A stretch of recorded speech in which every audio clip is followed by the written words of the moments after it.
Philippines. I actually joined, like what I said earlier, barangay. The reason why I actually came from a very simple, poor family, so that's one of the reasons that I keep joining pageants to earn money, to support myself and my family. And the same with Atisa, even though this is just only my first national pageant, but I also feel the same way. The disadvantage that they said that, oh, ako na naman, lalo na pag sa isang municipality, halos lahat ng barangay, sinasabihan ko.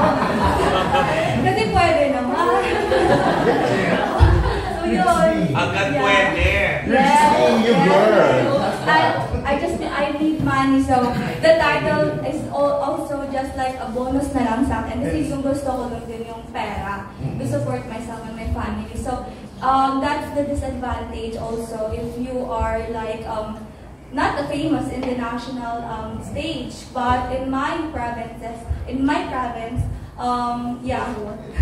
Yeah. She's the one to be there. Yeah, so ganun yung feeling. And the advantage also, especially, I am so proud with my passerella because throughout this Miss Universe Philippines journey, I actually don't have any trainings. Actually, yeah, I don't have any trainings. And when we have like runway or yung parang papasok kami na rampa, I am not actually practicing. I'm just actually looking at them. And yeah, I mean,